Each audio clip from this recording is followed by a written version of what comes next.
pada option Pendidikan Islam Menengah akan membuat forum iaitu pembentangan mengenai isu dalam pentaksiran pendidikan Islam. Okey, jadi sebelum saya mulakan, saya akan memperkenalkan ahli-ahli panel dalam membentangkan forum kita pada hari ini. Okey, seterusnya next slide.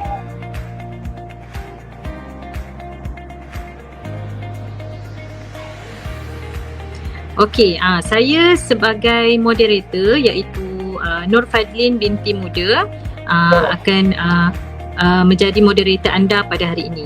Jadi saya ingin memperkenalkan panel yang pertama iaitu Ustaz Muhammad Syafiq bin Din, merupakan ustaz dari Sekolah Menengah Kebangsaan Datuk Seri dan juga merupakan pelajar PDPP IPG Tun Hussein On. Seterusnya panel kedua iaitu Saudari Nur Aliani Farhana binti Ghazali, merupakan seorang ustazah daripada Sekolah Menengah Kebangsaan Triang Hilir, juga merupakan pelajar PDPP daripada IPG Tun Hussein On. Baiklah, tanpa membuang masa, saya akan memulakan dengan pengenalan mengenai topik forum kita pada hari ini.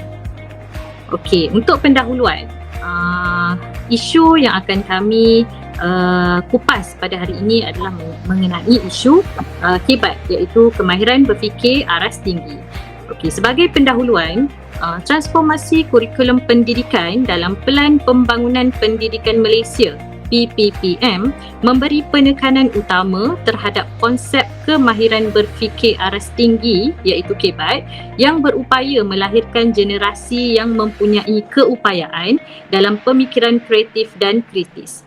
Proses transformasi pendidikan Islam juga telah dirangka berdasarkan pelaksanaan pengajaran guru di sekolah melalui pengubahsuaian melibatkan komponen keupayaan kurikulum pembentukan budaya sekolah, penambahbaikan pengetahuan guru dan tahap kemampuan pelajar mengaplikasi setiap isi kandungan pembelajaran berorientasikan KEBAT.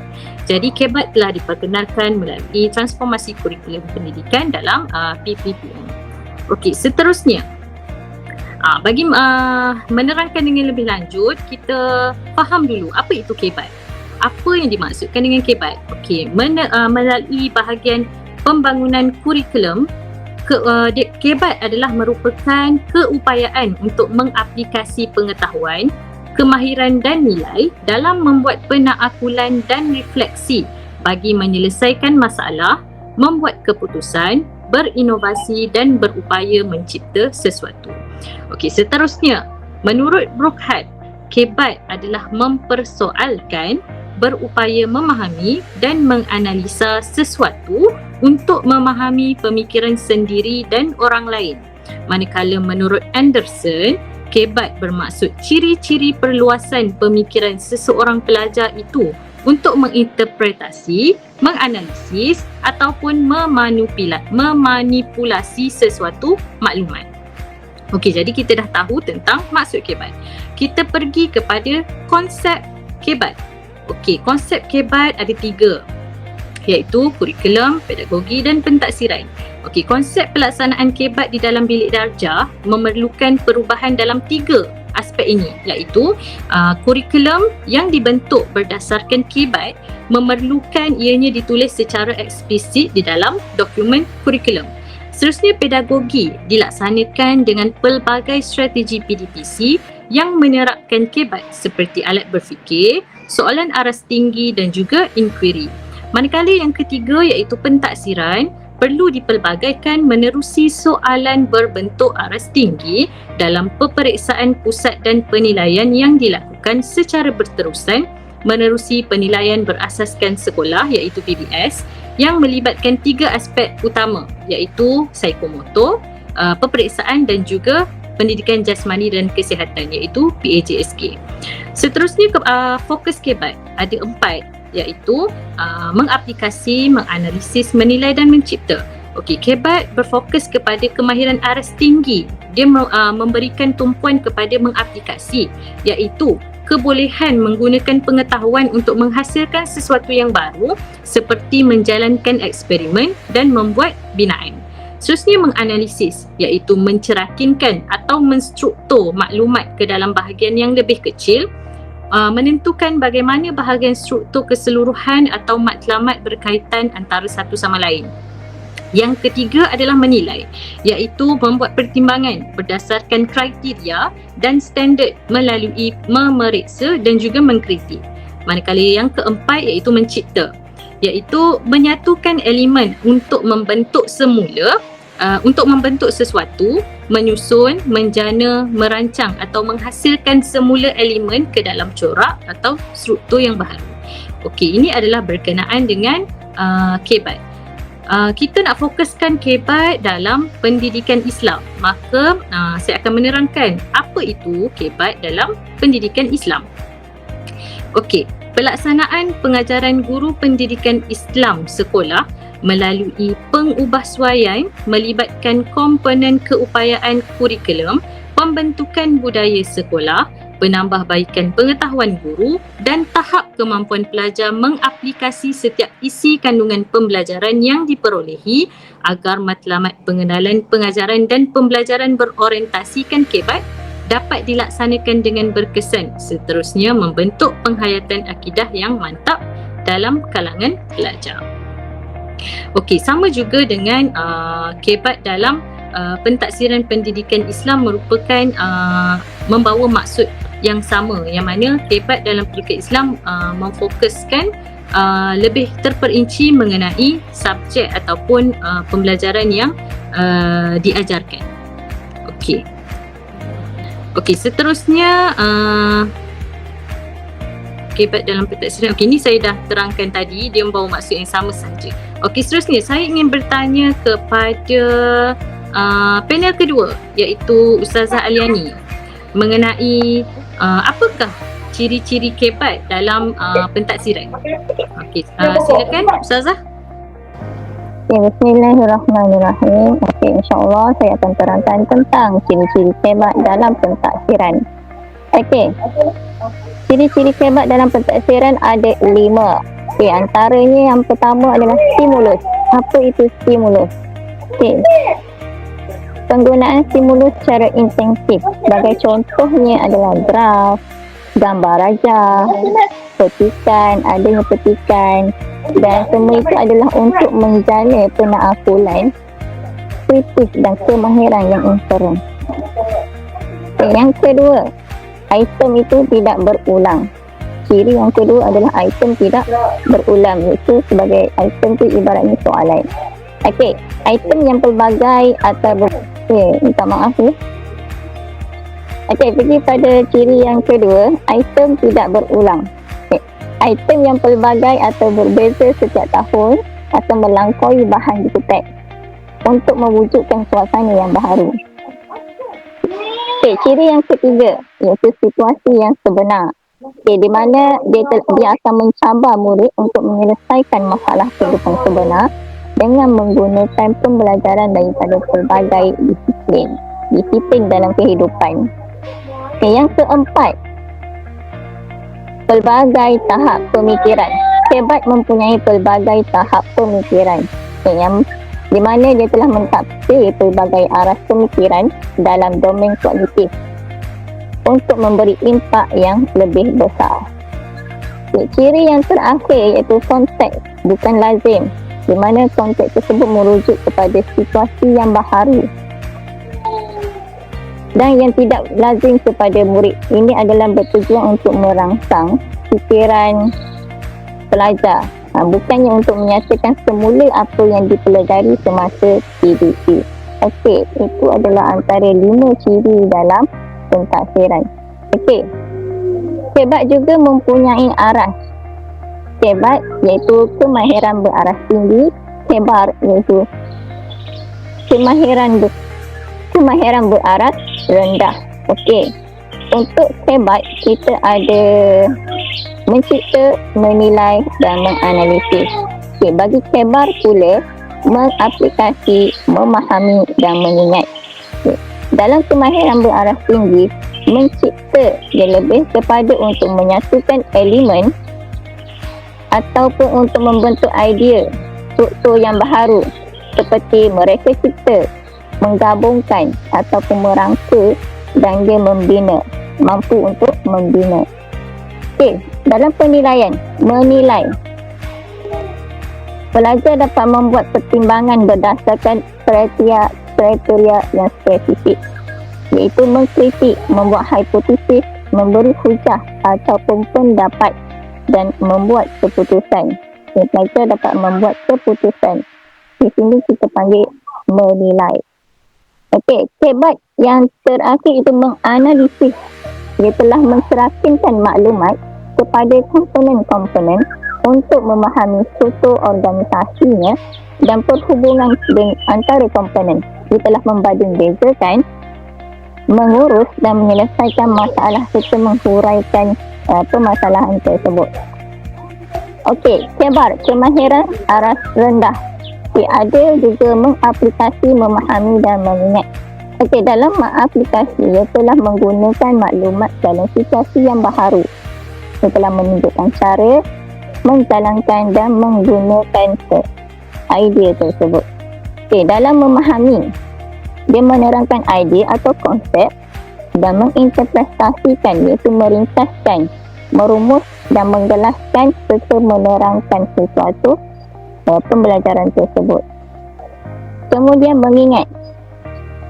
Pelajar dapat mengingat semula maklumat, mentakrif semula serta mengenal pasti, dan juga dapat mengenalkan serta menamakan perkara yang dia belajar tersebut. Okey, menurut hierarki Anderson,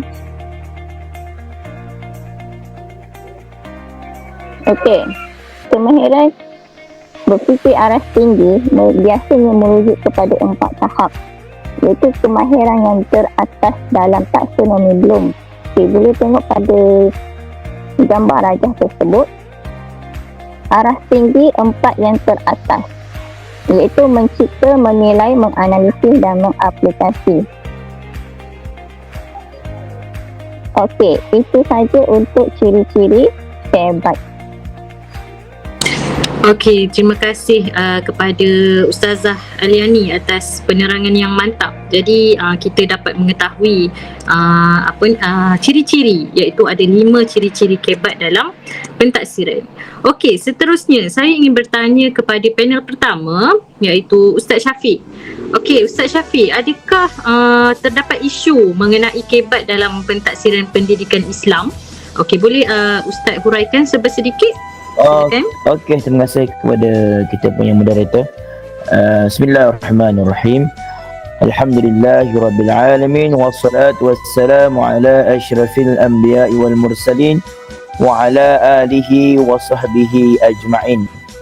Allahumma salli ala sayyidina Muhammad wa ala ali sayyidina Muhammad. Allahumma salli ala sayyidina Muhammad tibbil qulubi wa dawaiha wa afiyatil abdani wa shifaiha wa nuril absari wa diyaiha wa ala alihi wa sahbihi wa barik wasallam. Okay, mengenai isu kebat dalam pentaksiran pendidikan Islam memang ada. Antaranya adalah ketidaksediaan guru dalam penerapan kebat.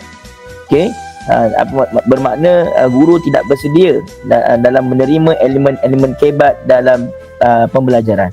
Okay, antaranya adalah kebat merupakan sesuatu yang baru bagi semua guru dalam dunia pengajaran dan pembelajaran, begitu juga dalam pentaksiran. Kebat adalah benda yang barulah. Okay, yang kedua, guru masih kurang bersedia kerana sudah selesa dengan cara lama atau dahulu, yang mana guru-guru kita ini masih lagi terbiasa dengan konsep tradisional, yang mana pembelajaran berasaskan guru. Yang ketiga adalah guru perlu mengambil masa untuk menerapkan kebat dalam sesi PDP terlebih dahulu sebelum diterapkan dalam pentaksiran, bermakna guru perlu mengetahui, menghadam apa ciri-ciri kebat, bagaimana pelaksanaannya untuk dilaksanakan kepada pelajar nanti. Isu seterusnya adalah guru kurang kemahiran pendedahan, pengetahuan dalam membina item soalan yang beraras tinggi. Hal ini dapat dijelaskan bahawa guru tidak tahu bagaimana bentuk soalan yang berbentuk aras tinggi. Guru kurang diberi pendedahan atau kursus khas bagi membina item soalan kebat.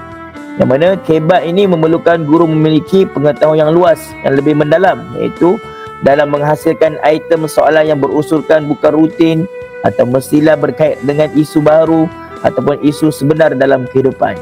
Yang mana proses pentaksiran ini berdasarkan JSU pelbagai aras. Isu seterusnya adalah guru masih terikat dengan kaedah pengajaran dan pentaksiran secara tradisional. Bagaimana yang saya terangkan tadi, iaitu kaedah pengajaran tradisional, kaedah yang lama, yang mana lebih selesa atau terbiasa dengan kaedah chalk and talk. Pembelajaran berpusatkan guru, pelajar sebagai penerima maklumat dan pendengar, dan masih berfokus kepada cara pentaksiran asal, iaitu pada aras kefahaman dan pengetahuan saja. Isu yang seterusnya adalah murid kurang pengetahuan tentang kebat. Tadi kepada guru ni tentang murid pula, iaitu murid tidak berfikir secara kritis dan kreatif, kerana murid berada di dalam zon keadaan selesa dengan pembelajaran berpusatkan guru saja, hanya terima daripada guru saja tanpa ada daripada usaha daripada pelajar. Yang ketiga, mana menurut kajian pada tahun 2010, murid jarang menggunakan kemahiran berfikir aras tinggi untuk menjana idea, maka murid akan menghadapi masalah untuk melaksanakan tugasan. Dan yang terakhir adalah murid perlu mempelajari dan menggunakan kebat dalam penjanaan idea supaya tugasan dapat diselesaikan dengan lebih berkesan. Itu saja mengenai isu-isu yang berkaitan dengan kebat. Terima kasih, moderator. Okey, terima kasih Ustaz Syafiq atas penerangan yang begitu mantap ya. Okey, jadi kita dapat mengetahui bahawa ada 4 isu yang Ustaz Syafiq dah sebutkan, dan 3 isu melibatkan guru, iaitu guru tak bersedia, guru tak berkemahiran, dan juga guru masih terikat dengan kaedah pengajaran yang lama. Jadi saya kembalikan soalan ini kepada Ustaz Syafiq ya. Bagaimana cara mengatasi isu yang telah Ustaz sebutkan tadi, tapi kita fokuskan kepada guru. Macam mana guru nak mengatasi isu-isu yang berlaku tadi? Silakan. Okey, terima kasih kepada moderator. Bagaimana cara menangani dan menyelesaikan isu berkaitan dengan isu kebat ini terhadap guru? Antara pertama adalah guru mesti mengubah cara berfikir. Yang mana guru perlu bijak, perlu bersikap berfikiran kritis dan kreatif, dan perlu ada melaksanakan pembelajaran berpusatkan murid. Dalam masa yang sama, memotivasikan murid mengenai isu kebat ini. Kita kena brainstorm pelajar kita supaya jangan bila dengar soalan kebat ataupun berkaitan dengan kebat, dia akan rasa susah. Kita kena motivasikan mereka supaya kebat ini adalah benda mudah dan boleh memajukan kita dalam bidang pendidikan. Seterusnya adalah menekankan aktiviti hands on, mengubah jenis tugasan, berkomunikasi secara berkesan, pemantauan dari pihak bertanggungjawab untuk melihat pelaksanaan pentaksiran, iaitu pemantauan daripada pentadbiran sekolah ataupun pemantauan daripada pihak PBD. Saya nak tekankan sini kepada aktiviti yang boleh guru laksanakan di dalam kelas. Sebagai contoh, saya ambil laksanakan aktiviti yang ada unsur-unsur kolaboratif, iaitu bentuk kumpulan, yang mana mereka bukan saja hanya individu, tapi dalam bentuk kumpulan untuk merangsang fikiran mereka supaya fikir di luar kotak. Kita bagi satu isu masalah kepada mereka dan kita minta mereka selesaikan dalam masa sekian-sekian. Dalam masa yang sama itu adalah salah satu cara kita nak bentuk nak train pelajar kita untuk bersama-sama dalam kebat ini. Okey, seterusnya adalah guru juga, peranan guru dalam menerapkan kebat, iaitu memastikan setiap murid melibatkan diri secara aktif dalam PDP. Itu saya kata tadi dengan aktiviti itu, mana tidak ada seorang pelajar pun terlepas, mana semua pelajar tu terlibat dalam aktiviti berkumpulan itu tadi. Seterusnya, memberi peluang murid berbincang, bertanya dan memberi pendapat. So bila ada satu isu, mereka akan berbincang, dan dekat situ juga ada terlibatnya aktiviti sumbang saran, penjanaan idea dan sebagainya. Seterusnya adalah mempelbagaikan strategi pengajaran dan pembelajaran. Kita guru kena bijak juga. Jangan asyik nak kita je bercakap, kita je bagi idea dekat pelajar, pelajar hanya dengar. Tapi dalam masa yang sama, kita kena ubah cara kita punya penyampaian pembelajaran. Dan kena ubah juga tempat-tempat. Jangan asyik dalam kelas saja. boleh pilih dekat mamal komputer boleh, dekat bilik-bilik yang mempunyai ada apa kemudahan-kemudahan untuk laksanakan pembelajaran interaktif dan sebagainya. Seterusnya, mengemukakan soalan membina, memimpin, terbuka serta menggalakkan penakkulan serta berfikir pada adas tinggi. So kita belajar tentang pendidikan Islam. So selectkan beberapa isu-isu semasa supaya pelajar kita ini boleh createkan isu semasa dengan soalan-soalan yang kita ajukan. Dan masa yang sama, kita galakkan pelajar kita ini untuk berfikir di luar kotak dan boleh menghasilkan satu idea yang baru dan boleh diaplikasikan dalam masyarakat. Okey, mungkin itu saja daripada saya mengenai peranan guru dalam menerapkan KBAT ini. Diharapkan benda ni dapat dilaksanakan lah. Terima kasih moderator. Okey, terima kasih Ustaz Syafiq atas penerangan sebentar tadi. Okey, saya sangat bersetuju dengan guru mesti mempelbagaikan aktiviti ya. Sebab sekarang adalah kita menekankan tentang pembelajaran abad ke-21 yang mana kita melibatkan pembelajaran berasaskan murid itu sendiri, yang mana murid perlu belajar secara aktif. Okey, seterusnya saya mungkin ada pandangan daripada panel kedua iaitu Ustazah Aliani. Macam mana kita nak mengatasi isu daripada murid iaitu murid ni kurang pengetahuan tentang KBAT ni. Okey, silakan Ustazah. Okey, baiklah. Okay, dari tadi kita dengar daripada Ustaz Syafiq tentang peranan guru. Okey, ini pula sebagai kita tahu peranan pelajar pula, itu murid. Okey, di mana jikalau guru itu telah memberikan program peta I-Think. Okey, peta I-Think itu adalah salah satu alat untuk berfikir yang diperkenalkan. Dalam peta I-Think kita dapat bentuk peta pemikiran visual yang mana ia lebih mudah untuk difahami dan merentas kurikulum. Okey, ini adalah murid perlu model pelajaran interaktif. Okey, di mana ia telah dirancang supaya murid itu bertanya dan kemudian menemukan jawapan bagi persoalan mereka sendiri. Okey, seterusnya menggunakan bahan pembelajaran. Okay. Seterusnya pembelajaran berasaskan projek. Guru melaksanakan pembelajaran berasaskan projek di mana murid bekerjasama dalam menyiapkan projek. Okay. Seterusnya hanya ada 4 sahaja program peta IT, model pembelajaran interaktif, pembelajaran ASN sendiri, pembelajaran berasaskan projek. Keempat-empat ni memerlukan kerjasama daripada pelajar sendiri ataupun usaha pelajar itu sendiri untuk belajar. Jika pelajar itu tidak usaha untuk belajar, maka sebarang program yang dilaksanakan guru untuk berpusatkan murid tidak akan menjadi. Hal ini perlunya pelajar itu untuk adanya usaha dalam diri sendiri untuk akses sendiri tersebut untuk belajar. Okey, harap pelajar-pelajar kita semua ini positif dan adanya kesungguhan untuk menuntut ilmu. Okey, itu sahaja.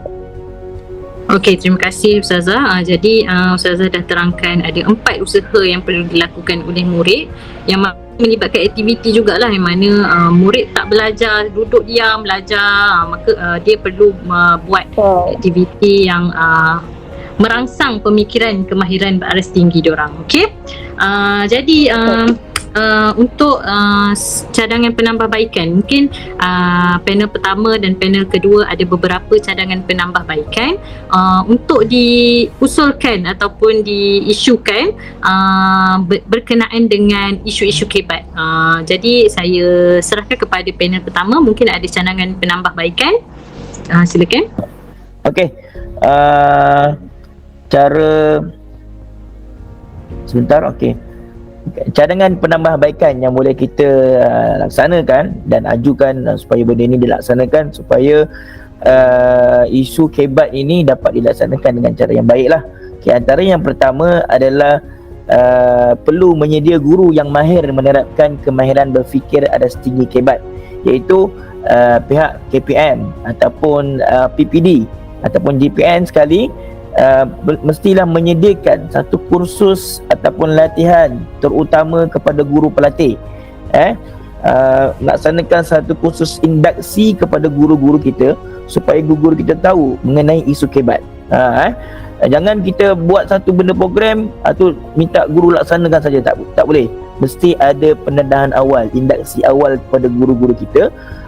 Terangkan bagaimana pelaksanaan dia, apa maksudnya, apa ciri dia, apa cara pelaksanaan dia nak buat dalam kelas, dan kalau boleh buat satu simulasi kepada guru dalam kalangan guru supaya bila nak laksanakan di sekolah tu berjalan dengan keadaan yang smooth, dengan cantik.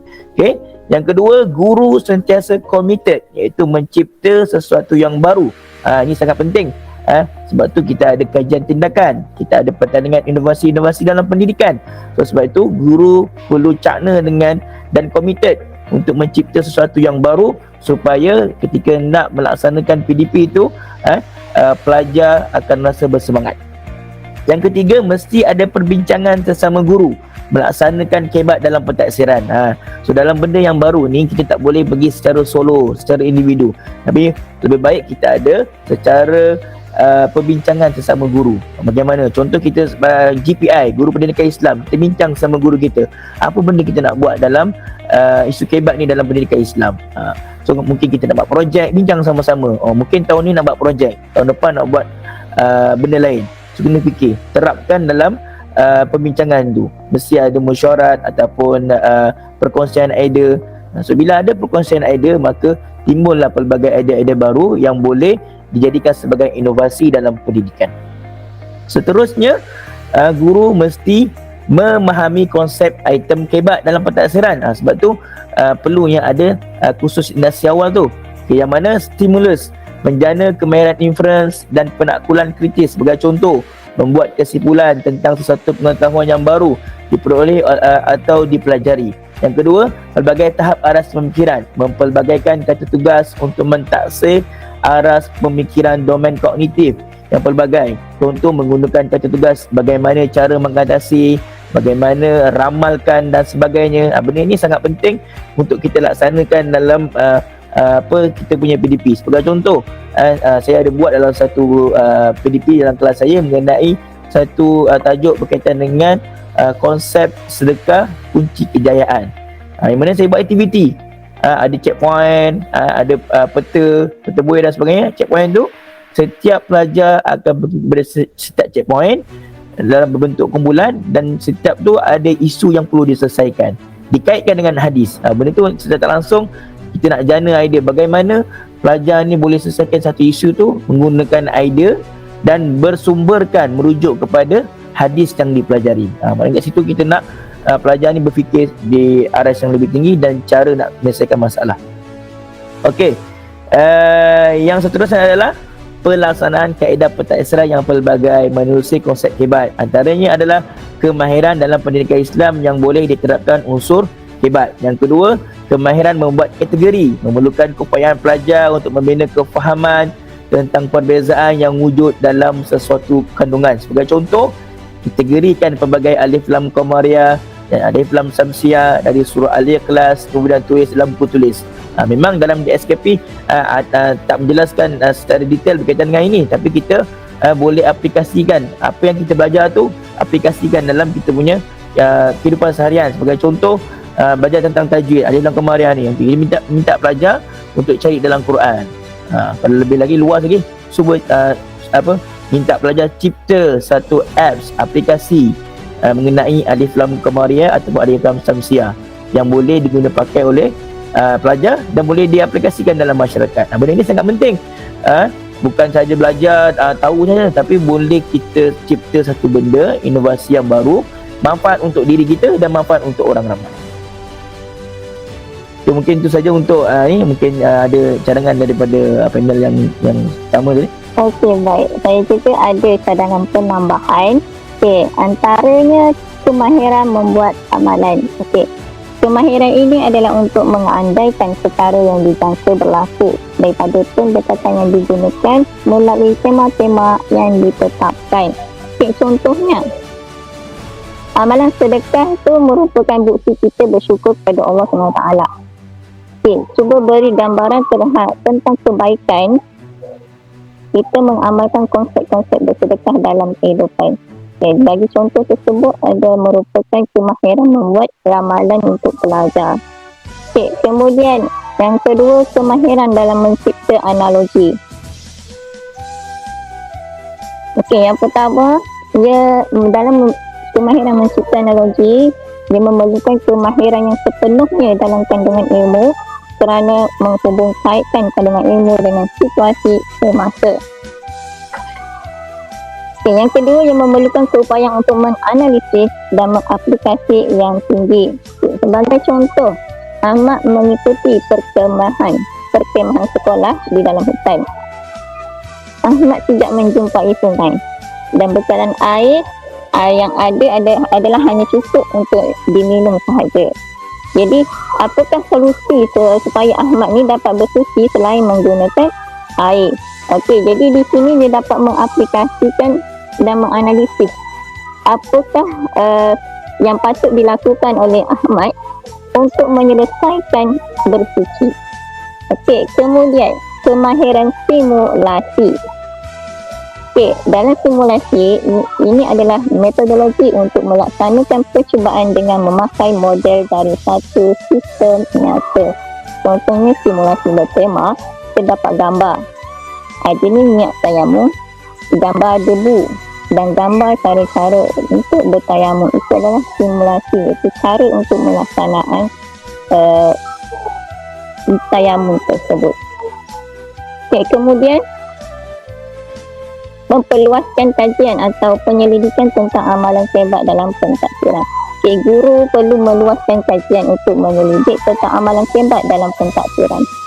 Hal ini dapat menggalakkan peluang atau ruang untuk kajian dan penyelidikan amalan kebat dalam kalangan guru pendidikan Islam, sama ada peringkat sekolah ataupun peringkat yang lebih tinggi lagi. Yang terakhir, membuat perbincangan atau penjumpaan bersama ibu bapa tentang pengenalan kebat. Okay, ada setengah ibu bapa ni dia tidak memahami apa itu kebat. Jadi pihak sekolah perlu membuat perbincangan bersama ibu bapa tentang kepentingan mengamalkan kebat dalam pentadbiran. Ia juga merupakan persediaan awal penerima dan pengamalan kebat di rumah. Okay, jadi bila dia tahu apa itu kebat itu penting dalam kehidupan, maka dia juga dapat mengamalkan kebat di rumah, menyelesaikan apa yang dia hadapi dalam kehidupan mereka sendiri. Okey, baik, itu adalah antara cadangan penambahan bagi saya. Okey, baik, terima kasih Ustaz Syafiq dan juga Ustaz Zahriani atas cadangan penambahbaikan yang juga penerangan yang sangat bermakna. Okey, jadi kita dapat lihat bahawa cadangan penambahbaikan ini melibatkan pelbagai pihak, bukan semata-mata guru, bukan semata-mata murid, tapi dekat akhir tadi Ustaz Zahriani juga kata perlu melibatkan ibu bapa juga. Ibu bapa perlu mengambil tahulah apa yang dipelajari oleh anak-anak supaya kaedah pembelajaran dan pengajaran ni bermakna. Okey, jadi saya pergi kepada kesimpulan ya. Kesimpulan kepada forum kita pada hari ini iaitu sistem pendidikan kini khususnya dalam kebat merupakan kemahiran yang perlu diterapkan dengan lebih efektif dalam pengajaran dan pembelajaran. Okey, macam mana nak diterapkan dengan lebih efektif? Iaitu yang memerlukan kaedah yang khusus, iaitu guru perlu mempunyai pengetahuan yang tinggi dalam kebat. Okey, yang ni berbalik kepada isu tadilah kata yang mana di panel kita kata guru ni kurang pengetahuan. Jadi untuk menyelesaikannya adalah guru perlu mempunyai pengetahuan yang tinggi dalam kebat. Okey, guru perlu memastikan kaedah pengajaran dan pembelajaran yang digunakan beraras tinggi dan juga perlu merancang penerapan kebat. Okey, macam mana kita nak menjayakan kebat ni dalam kita punya pengajaran adalah guru sendiri perlu memastikan kaedah pengajaran pembelajaran tu yang digunakan beraras tinggi. Tidak selamanya sepanjang masa guna beraras rendah. Jadi bila masa pelajar ni akan membuka pemikiran dia ke arah yang lebih tinggi kan. Jadi guru perlulah merancang pembelajaran menggunakan aras tinggi agar kebat yang dirancangkan oleh Kementerian Pendidikan Malaysia ni dapat dijayakan dengan cemerlang. Dan seterusnya kita dapat melahirkan pelajar yang bermutu tinggi lah, kerana dapat berfikir dengan aras tinggi. Okey, jadi itu sahaja kesimpulan daripada kita punya forum pada hari ini. Jadi saya mengucapkan terima kasih kepada kedua-dua panel kita. InsyaAllah InsyaAllah okey, itu sahaja untuk hari ini. Sekian, wabillahi taufiq wal hidayah. Wassalamualaikum warahmatullahi wabarakatuh. Waalaikumsalam warahmatullahi wabarakatuh.